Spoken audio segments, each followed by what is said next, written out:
자, 계속해서 문제풀이 같이 하도록 하겠습니다. 자, 문제 1번. 자, 포소화 설비의 유지 관리에 관한 기준으로 틀린 것은? 자, 이 보기 중에서 잘못된 부분을 이제 고르시면 되겠습니다. 자, 1번. 수동식 기동장치의 조작부는 바닥으로부터 높이 0.8m 이상 1.5m 이하의 위치에 설치할 것. 맞는 거죠? 예, 바닥으로부터 높이 0.8m 이상 1.5m 이하 맞는 거고요. 2번. 기동장치의 조작부에는 가까운 보기 쉬운 곳에 기동장치의 조작부라고 표시한 표지를 할 것. 2번도 맞는 내용이네요. 3번. 항공기 경납고의 경우 수동식 기동장치는 각 방사 구역마다 1개 이상 설치할 것. 자, 3번 틀렸어요. 각 방사 구역마다 1개 이상 설치하는 것이 아니라 몇 개 이상이에요? 그렇죠. 2개 이상 설치하는 것이 맞죠. 3번 틀렸고요. 4번. 호스 접결부에는 가까운 보기 쉬운 곳에 접결구라고 표시한 표지를 설치할 것. 4번도 맞습니다. 그래서 옳지 않은 것은 3번이 옳지 않습니다. 자, 문제 2번. 포소화 설비에 포헤드를 설치하고자 한다. 방호 대상 바닥 면적이 40제곱미터일 때 필요한 최소 포헤드 수는? 자, 지금 이게 어떤 헤드를 설치하는 거냐면은 지금 포헤드를 설치한다라고 했죠. 그럼 포헤드 같은 경우에는 바닥 면적 얼마? 9제곱미터마다 1개 이상을 설치한다라고 했습니다. 포헤드는 바닥 면적 9제곱미터마다. 자, 그럼 여기서 이제 계산을 해볼 거예요. 자, 포헤드의 수는 바닥 면적을, 지금 바닥 면적이 40이니까 바닥 면적을 자, 기준 면적으로 나누시는 거예요. 기준 면적이 9제곱미터죠. 예, 9제곱미터마다 1개 이상을 설치하니까. 그래서 9제곱미터분의 40제곱미터를 해주면 이 값이 대략 4.44 정도가 나와요. 그래서 절상해주면 몇 개다? 5개라는 거네요. 절상.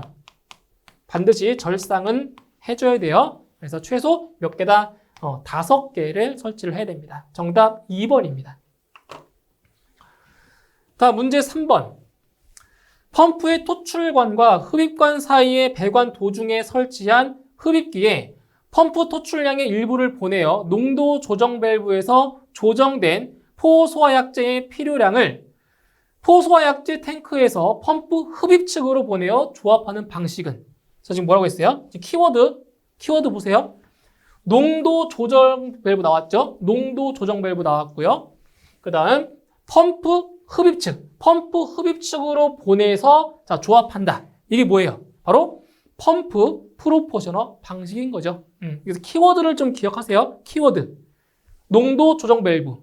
그리고 펌프 흡입 측으로 보냈다. 바로 펌프 프로포셔너 방식입니다. 이렇게 키워드를 기억을 하시면 쉽게 답을 구하실 수가 있습니다. 그래서 이 프레셔 사이드 프로포셔너 방식 같은 경우는 어떤 키워드가 있었어요? 이거는 압입기. 압입기 나오면 무조건 이거라고 했죠. 압입기. 그 다음 라인 프로포셔너 방식. 이거는 이제 벤츄리 작용인데 벤츄리 작용에서 저기서 그 압력. 자, 압력에 의한 조합이다. 압력이 나오면 프레셔 프로포셔너 방식. 이게 아니면 압력이 아니면 라인 프로포셔너 방식. 그래서 이렇게 구분하시면 돼요. 그러니까 여기서는 두 개 다 이제 벤츄리 작용이 나오는데 압력이 나오면 프레셔 프로포셔너 방식. 압력이 안 나오면 라인 프로포셔너 방식. 이렇게 구분하시면 쉽게 답을 구할 수가 있겠습니다. 정답 4번입니다. 다음 문제 4번. 포소화 설비의 자동식 기동장치로 폐쇄형 스프링클러 헤드를 사용하는 경우에 설치 기준 중 다음 괄호 안에 알맞은 것은? 자, 지금 세 군데 괄호 안을 지금 채워주시면 되겠습니다. 첫 번째, 자, 표시 온도가 몇 도씨 미만? 표시 온도가 79도씨죠. 자, 표시 온도가 몇 도씨라고요? 79도씨 미만인 것을 사용하고 한 개의 스프링클러 헤드의 경계 면적은 얼마 이하다? 경계 면적은 20이죠, 20. 경계 면적 20제곱미터 이하로 할 것. 그 다음 두 번째, 부착면의 높이는 바닥으로부터 몇 미터 이하라고 했어요? 부착면의 높이는 바닥으로부터 몇 미터 이하다? 5m 이하네요.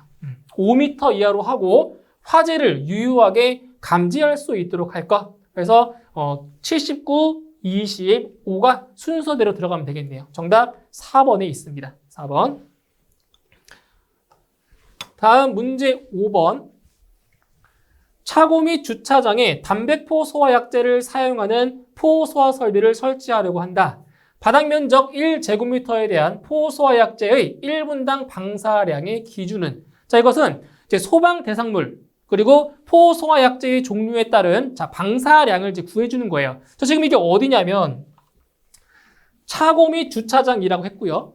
그리고 포 소화약제로는 바로 담배포 소화약제를 사용한대요. 딱 나와야 돼요, 방사량. 나와야 돼요.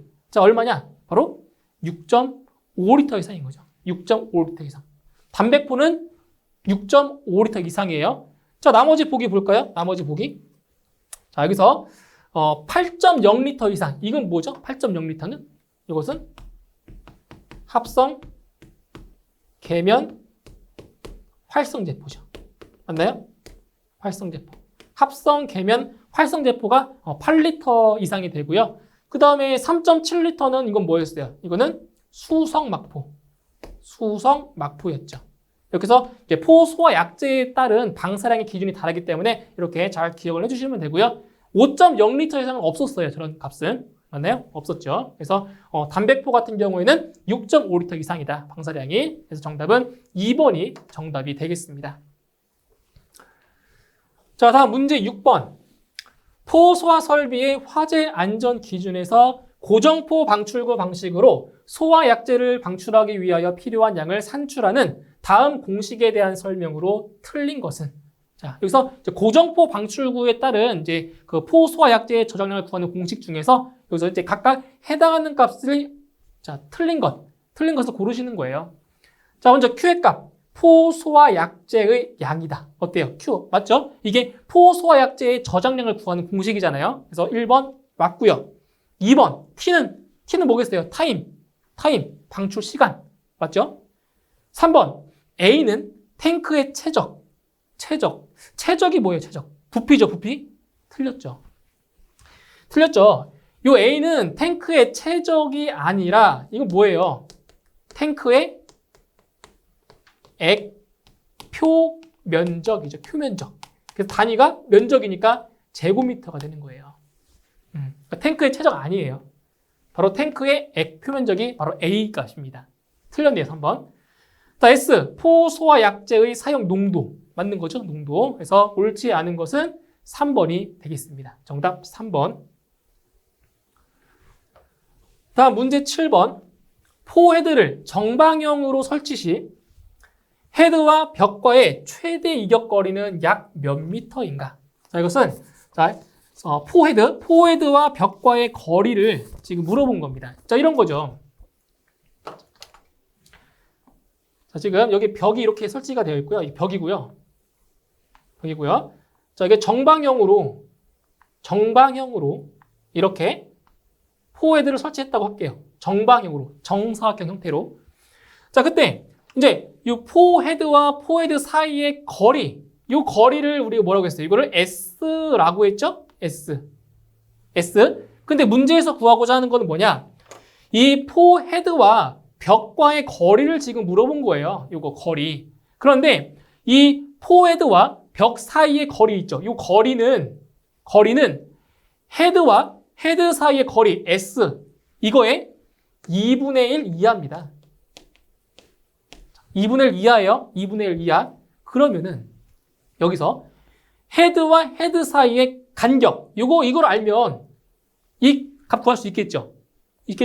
근데 지금 포헤드를 정방형으로 지금 배치했대요. 정방형으로. 그러면 공식 S는 2R 곱하기 코사인 몇 도? 45도라고 했네요. 45도. 그때 여기 R값, 유효 반경은 항상 얼마라고요? 유효 반경은 항상 몇 미터라고 했어요? 2.1m로 보시면 돼요. 2.1m. 자, 계산해보면 2 곱하기 2.1m 곱하기 코사인 45도. 이겁니다. 자, 이걸 계산하시면 돼요. 계산해 주시면 이 값이 대략 2.97m 정도가 돼요. 이렇게. 이게 바로 S의 값이에요. S의 값. 그러면은 얼마가 돼요? 2분의 1 곱하기 2.97m는 대략적으로 1.48m 정도가 나옵니다. 이렇게. 정답 1번입니다. 네, 그래서 포헤드와 벽 사이의 거리는 포헤드 사이의 거리, 간격의 얼마라고요? 2분의 1 이하라고요. 이거 좀 기억을 하시면 됩니다. 자, 그리고 좀 더 쉽게 구할 수 있는 방법도 있는데, 지금 이게 S죠, S. 이거의 얼마라고 했어요? 2분의 1이라고 했죠? 맞나요? 2분의 1. 그러면은 이거 약분 되네요, 약분. 네, 그 요값. 이 값이 바로 1.48 나오겠네요. 이렇게 계산하셔도 돼요. 그래서 정답 1번이 정답이 되겠습니다. 자, 다음 문제 8번. 바닥 면적이 180제곱미터인 호스릴 방식의 포소화 설비를 설치한 건축물 내부에 호스 접결구가 2개이고 약재 농도 3%형을 사용할 때 포약재의 최소 필요량은 몇 리터인가? 자, 여기 보세요. 이게 고정포 방출구 방식인지 아닌지를 먼저 보셔야 됩니다. 지금 이게 어떤 방식이라고 했어요? 지금 호스릴 방식이라고 했죠. 그럼 우리가 알고 있는 고정포 방출구 A, Q1, TS. 자, 이거 쓰면 돼요, 안 돼요? 이 공식이 많이 나오긴 하지만 이거 쓰면 안 된다고요. 왜? 호스릴 방식이니까. 맞나요? 호스릴. 그러면 호스릴 방식일 경우에는 자, 어떤 공식이 있었어요? Q는 N 곱하기 S 곱하기 얼마였어요? 6,000리터. 이거였죠? 이거예요. 그래서 호스릴 방식인 경우에는 이 공식으로 구하시는 겁니다. 그때 요 N값. 자, 최대 몇 개라고 했어요, 최대 몇 개? 최대 5개까지 적용 가능하다고 했습니다. 5개까지. 근데 문제에서 지금 호스 접결구의 개수가 몇 개입니까? 2개죠? 2개. 그러니까 크게 문제 없겠네요. 2개니까. 자, 대입을 해볼게요. 자, 호스 접결구의 개수 2개니까 n에다가는 2개 대입해 주시고요. 자, 농도가 지금 몇 %라고 했어요? 3%. 그럼 여기다가 3을 딱 넣으면 안 되겠죠? 3을 넣으시면 안 돼요. 0.03을 넣으셔야 됩니다. 0.03 곱하기 6,000. 자, 여기서 끝이 아니네요. 자, 어떤 걸 보셔야 돼요? 지금 바닥 면적이 180이죠? 그럼 바닥 면적이 200제곱미터 이하일 때는 어떤 되겠어요? 200제곱미터 안 될 때는 75%. 맞죠? 200제곱미터 안 되잖아요. 그러니까 여기에다가 얼마 곱하라고요? 곱하기 0.75를 해줘야 돼요. 200이 안 되니까 면적이. 그죠?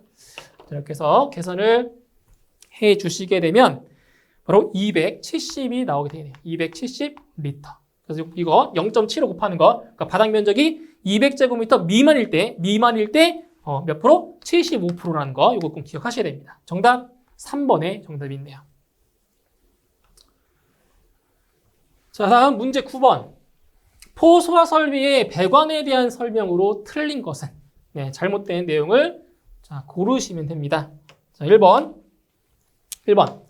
송액관은 적당한 기울기를 유지하고 그 낮은 부분에 배액 밸브를 설치한다. 어때요? 배액 밸브. 맞는 거죠? 그래서 배관 안에 남아있는 액을 배출하기 위해서 이게 배액 밸브를 설치한다라고 했어요. 1번 맞고요. 2번. 포헤드 설비의 가지 배관의 배열은 토너먼트 방식으로 한다. 틀렸네요. 포헤드 설비의 가지 배관의 배열은 토너먼트 방식으로 하면 안 된다라고 했죠. 2번 틀렸어요. 3번. 송액관은 전용으로 한다. 맞네요. 전용. 그죠? 전용 맞고요. 4번. 포 워터 스프링클러 설비의 한쪽 가지 배관에 설치하는 헤드의 수는 몇 개 이하다? 8개 이하다. 이것도 맞네요. 그래서 옳지 않은 것 2번입니다. 토너먼트 방식으로 하면 안 돼요. 정답 2번. 자, 다음 문제 10번. 포소화 설비를 표면화 주입 방식으로 설치하는 경우에 대한 설명으로 적당하지 않은 것은? 자, 이 문제는 이제 아까 이론 시간에 전 시간에 이제 설명드렸던 내용은 아닌데 이거는 이제 기출 문제를 통해서 공부를 좀 해주시면 돼요. 그래서 표면화 주입 방식으로 설치하는 경우에 대한 설명으로 적당하지 않은 것. 틀린 거 찾으시면 돼요. 1번. 상부 주입식의 경우에 탱크 화재 시 고정포 방출구가 파손되는 단점을 호언할 수 있다. 이거 맞는 설명이 되겠고요. 그 다음 탱크의 직격이 크고 점도가 낮은 위험물 저장 탱크의 방호에 적합하다. 이것도 맞는 설명이 되겠습니다. 3번. 콘 루프 탱크의 형태 및 수용성 위험물 탱크에는 적용할 수 없다. 자, 정답은 3번이 정답이 되는데 보세요. 수용성 위험물 탱크에는 적용할 수가 없어요. 없어요. 그런데 여기서 콘 루프 탱크의 형태 이거는 적용할 수 있습니다. 그래서 3번이 틀린 겁니다. 그러니까 수용성 위험물 탱크에는 적용할 수가 없는데 이거는 적용할 수 있기 때문에 이 3번 보기가 틀린 거죠. 3번이 답이에요. 4번 발포기의 허용 배합이 위험물에 가해지는 압력보다 클수록 발포기의 크기를 적게 할 수 있다. 4번도 맞는 설명이 되겠습니다. 그래서 정답 3번이 정답이 되겠네요. 자, 다음 11번 부상 지붕 구조 플로팅 루프 탱크에 설치하는 고정포 방출구는 자 보세요. 플로팅 루프 탱크에 설치 가능한 포 방출구 딱 한 가지 있다고 했죠. 그게 뭐예요? 그게 뭐예요? 바로 특형. 그죠? 특형이네요. 그러니까 특형입니다. 1번. 그래서 플로팅 루프 탱크에 설치 가능한 고정포 방출구 이거 시험에 잘 나온다고 했어요. 이거 한 가지 딱 특형 방출구밖에 없습니다. 정답 1번이에요. 그 다음 12번. 다음은 포 소화 설비에서 배관 등 설치 기준에 관한 내용이다. 기역 디귿 안에 들어갈 내용으로 옳은 것은 자 하나씩 볼게요. 연결 송승한 설비의 배관과 겸용할 경우에 주 배관은 구경 100mm 이상, 방수구로 연결되는 배관의 구경은 몇 mm 이상의 것으로 하여야 한다. 얼마예요? 방수구로 연결되는 배관의 구경은 얼마? 65mm 이상인 거네요. 65mm 이상. 그 다음 펌프의 성능은 체절 운전 시 전격 토출 압력의 몇 퍼센트? 전격 토출 압력의 140%를 초과하지 아니하고 전격 토출량의 150%로 운전 시 전격 토출 압력의 몇 프로 이상? 65% 이상이 되어야 한다라고 했네요. 그래서 65, 140, 65. 정답 3번에 있네요. 맞나요? 3번. 정답 3번이 되겠습니다. 자, 다음 13번. 차고, 주차장에 설치하는 포 소화전 설비의 설치 기준으로 옳은 것은 1번. 저발포의 소화 약제를 사용할 수 있는 것으로 할 것. 1번이 맞네요. 고발포가 아니라 자, 저발포라고 했어요. 그죠? 그래서 정답 1번이 되겠습니다. 저발포의 소화 약제를 사용할 수 있는 것으로 할 것. 1번이 자, 정답이 되고요. 나머지 보기들은 어디가 틀렸는지 같이 볼게요. 2번. 호스를 포소화전 방수구로 분리하여 비치하는 때에는 그로부터 1.5m 이내의 거리에 호스함을 설치할 것. 이거 거리 틀렸죠? 1.5m 이내가 아니라 3m 이내가 돼야 맞죠? 3m 이내가 맞아요. 3번. 호스함은 바닥으로부터 높이 1m 이하의 위치에 설치하고 그 표면에는 포소화전 함이라고 표시한 표지와 적색의 위치 표시 등을 설치할 것. 자, 보세요. 자, 지금 여기 2번 같은 경우에는 뭐냐? 2번 같은 경우는 몇 미터? 바로 1.1m 이하가 아니라, 여기 틀렸죠? 높이가 1m 이하가 아니라 1.5m 이하가 돼야 맞는 겁니다. 1.5m 이하. 자, 3번 틀렸고요. 그 다음 4번. 방호 대상물의 각 부분으로부터 하나의 포소화전 방수구까지의 수평거리는 15m 이하가 되도록 하고 호스의 길이는 방호 대상물의 각 부분에 포가 유효하게 뿌려질 수 있도록 할 것. 자, 틀렸죠? 거리가. 그래서 지금 여기 보시면 포소화전 방수구잖아요. 포소화전 방수구이기 때문에 15m 이하가 아니라 몇 미터? 25m 이하가 돼야 맞는 겁니다. 맞나요? 그래서 옳게 설명된 것은 1번이 옳게 되었습니다. 정답 1번. 자, 다음 14번 문제. 포소화 설비의 자동식 기동장치의 설치 기준 중 다음 괄호 안에 알맞은 것은 단, 화재 감지기를 사용하는 경우이며 자동 화재 탐지 설비의 수신기가 설치된 장소에 상시 사람이 근무하고 있고 화재 시 즉시 해당 조작부를 작동시킬 수 있는 경우는 제외한다라고 했습니다. 자, 하나씩 볼게요. 자, 화재 감지기 회로에는 다음의 기준에 따른 발신기를 설치할 것. 특정 소방 대상물의 층마다 설치하되 해당 특정 소방 대상물의 각 부분으로부터 수평거리가 몇 미터 이하? 수평거리 25m 이하가 되도록 할 것. 다만 복도 또는 별도로 구획된 실로서 보행거리가 얼마 이하? 보행거리가 40m 이상일 경우에는 추가로 설치해야 한다라고 했습니다. 그래서 기역은 25m, 니은은 40m가 들어가면 되겠습니다. 정답 2번입니다. 자, 다음 15번. 전역 방출 방식 고발포용 고정포 방출구의 설비 기준으로 옳은 것은? 자, 옳은 걸 찾으시면 됩니다. 1번.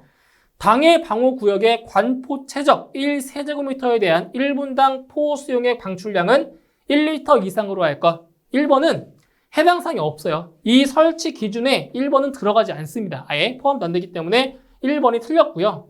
1번이 왔고요. 고정포 1번 틀렸어요. 지금 옳은 걸 찾는 거니까 1번 틀렸어요. 아예 해당 사항이 안 됩니다. 2번, 고정포 방출구는 바닥 면적 600제곱미터마다 1개 이상으로 할 것. 이거는 면적 틀렸죠. 면적. 600제곱미터가 아니라 얼마예요? 500제곱미터가 되어야 하는 거죠. 500제곱미터. 2번 틀렸습니다. 3번, 포 방출구는 방호 대상물의 최고 부분보다 낮은 위치에 설치할 것. 낮은 위치가 아니라 어떤 위치라고 했어요? 높은 위치라고 했죠. 높은 위치. 틀렸네요. 4번, 계구부에 자동 폐쇄 장치를 설치할 것. 네, 4번이 맞는 겁니다. 그죠? 정답 4번입니다. 다음 16번. 포소화약제의 저장량 계산 시 가장 먼 탱크까지의 송액관에 충전하기 위한 필요량을 계산에 반영하지 않는 경우는, 자, 지금 고정포 방출구 방식에서 포소화약제의 저장량 구할 때 이 배관 보정량을 반영하지 않는 경우가 있다고 했어요. 자, 어떤 경우예요? 바로 송액관의 구경이 75mm, 75mm 이하인 경우는 계산해서 반영하지 않는다라고 했어요. 맞나요? 그래서 송액관의 내경이 75mm 이하인 경우, 이러한 경우에는 계산에 반영하지 않습니다. 정답 1번입니다. 자, 다음 17번. 포헤드의 설치 기준 중 다음 괄호 안에 알맞은 것은? 자, 내용을 볼게요. 압축 공기포 소화 설비의 분사 헤드는 천장 또는 반자에 설치하되 방호 대상물에 따라 측벽에 설치할 수 있으며 유류 탱크 주위에는, 자 보세요. 유류 탱크 주위에는 바닥 면적 얼마라고 했어요? 13.9라고 했죠. 예, 유류 탱크 주위에는 바닥 면적 13.9제곱미터마다 1개 이상, 그리고 특수 가연물 저장소에는 바닥 면적 얼마라고 했어요? 9.3제곱미터마다 1개 이상으로 당해 방호 대상물의 화재를 유효하게 소화할 수 있도록 할 것. 그래서 유류 탱크 주위는 13.9, 특수 가연물 저장소는 9.3이 되는 겁니다. 그래서 정답 4번이 정답이 되겠습니다. 다음 18번. 고발포의 포 팽창 비율은 얼마인가? 이거는 두 가지만 기억하면 된다라고 했어요. 맞나요? 저발포. 자, 저발포와 고발포의 팽창 비율입니다. 그래서 저발포 같은 경우에는 팽창 비율이 얼마라고 했어요? 이거는 20배 이하라고 했죠? 20배 이하. 그 다음 고발포용 같은 경우에는 80 이상. 이것은 1000 미만이라고 했죠. 1000 미만. 맞나요? 그래서 고발포의 포 팽창 비율을 물어봤으니까 정답은 4번이 정답이 되겠네요. 그래서 1번 같은 경우는 이제 저발포가 되겠죠. 저발포. 그래서 정답은 4번이 정답이 되겠습니다. 자, 그래서 여기까지 해서 이제 포 소화 설비에 대한 문제를 같이 풀어보았고요. 자, 오늘 강의 내용 잘 정리해 주시고 저는 다음 이론 강의 시간에 다시 뵙도록 하겠습니다. 수고하셨습니다.